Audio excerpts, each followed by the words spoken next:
nimankani waxay ka yimaadeen nagob sida ay sheegeen 12 maalmood bay jidka ku soo jireen waxaanu ku kulannay koonfurta magaalada Hargeysa jidka isku xidha Hargeysa iyo Salaxley walaalihi mise maalmood baa soo socoteen baa tiri 12 maalmood baan soo soconay ma 12 ku dhan way وقيل waa dhabartiisu aad buu fiican tahay halkii hore hilib ahaa gaari aad wanaagsanaa way xaaladda ay ka dambeysay abaar badan baa uga dambeysay way saan isleenahay waxyaalo badan baa gala gaadhay baan isleenahay waxyaalo badan baa gaadhay baa isleedii badan baa gaadhay baa isleenahay way annaguna waan cagaagnay oo taraag uu nagu dheeraaday ma safarkii kugu dheerayd weligaa gashaaba ee geelka hayso barnaamij ku tagay socod inta halka ka soo bilowday garba intaan ka soo bilaabay garba intaad ka soo bilowday baan ku tagay barbaraan ku tagay way oo intee kugu qaadatay deedna waxay u qaadatay 18 habeen bay ku qaadatay oo markaan ma geel baa waday geel baan waday way garba halkay u dhowdahay garba goday bay u dhowdahay ceel weyna laga xukumaa way marka saa geel aan baxaya anigu ina maraan geel sii raacnay way geel aan baxaya oo geel nimka ma iibba markaa waa in geelu way barbara waan geeyay way godayna waan geeyay oo markaa qaalinta yarna meel la iibinayayna waa qaalin ka yar waa la iibinayaa geel yar yar oo aarana ku jiray way arankii shalay baa la iibi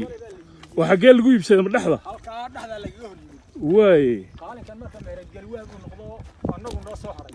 dhulka soo marteen ma roobana dhulku uu roobanaayo wixii dhagax guur iyo imika fineen u dhaxaysay haay si wanaagsan buu roobanaa way laakiin dadku wallahi khatar buu ku jiray wadanku wadan saaciidadii ka tagtay weey haay dalool iyo qodax baa la joogaa wariyow adduunyadii waa kala xidhantay oo xanuun corona la yiraahdo ayaa soo baxay baa la yiri meel xanuunka wax ka maqasho walaal wax waan ka maqlay way maxaad ka maqashay marka ilaahay hay noo tashiriyo kulli xagga allaynu inagu xisaabsanna waa runa ilaahay hay naga haye ilaahay maynu baryaynaa maxaa ka maqasheen waxaan ka maqlay kulli inuu dad badan wax yeeleeyay way oo siday dawladuhu u badan yihiin haay inuu wax yeeleeyay ma ka warhaynaa way waxaan leenahay iyagana ilaahay ka qaboojiyo haay innagana ilaahay inuu soo gaarsiiyo amiin Allah baryaynaa goday bari hore 95 kii baan tagay de laakiin gaaraan ku maray ilaa dhagax buur iyo qabri dahare iyo ilaa jigjiga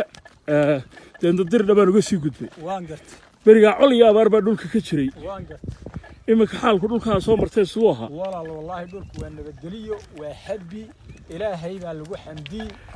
way aadan baan abaal lahayn oo xamdi lahayn haay ilaahay inta lagu xamdiyo Hargeysa dad ka lagu sid oo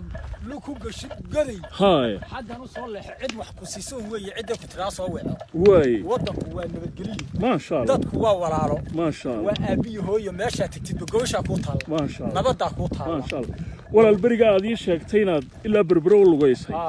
intaad goday agteeda ka soo lugayso geel ka soo kaxaysay intee socoteen walaal waxa socday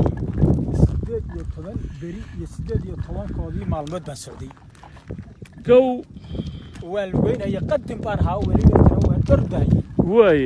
oo geel intee lag ba wadeen geel wuxuu ahaa 183 neef baa 183 buu ahaa oo marka geela la iibsado hadii alla yiraahdo waa noqonaysaa Soomaa imika waa noqonaynaa hadii alla ka dhigo ku kale ma soo kaxaynay markaa geel kala soo kaxaynaysaa ku kale ma soo kaxaynaya oo way marka geel bishii oo kale tusaale ahaan imisa goor baad timaadaan bishii oo kale adigu ama berbera ama Hargeysa ama goday bishii oo kale 3 jeer ama 4 jeer baa waan imaadaa oo noqod ah marka laakiin hadii 12 maalmood kugu qaadanayso bishii sidoo imanayso marka adigu mar waxa laga yaabaa dhaxda in geel lagu iibiyo haay mar waxa laga yaabaa in Hargeysa soo gaarsiiyo mar inaan berbera geeyo mar dhaxdaba lagu iibsado marar badan baa hadaba dhaxda lagu iibsadaa laakiin geelu aad iyo aad buu qurux badan yahay geelu aad buu qurux badan yahay laakiin markii hore walaal aad uu ka sii wanaagsanaa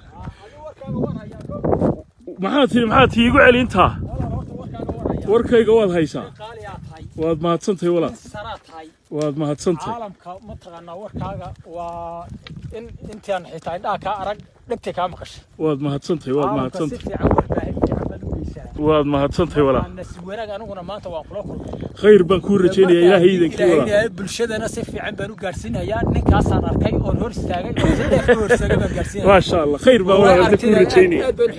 waaye walaal caawara farxad badan baan la seexanay khayr badan baan idin rajaynayaa walaal nabadgelyo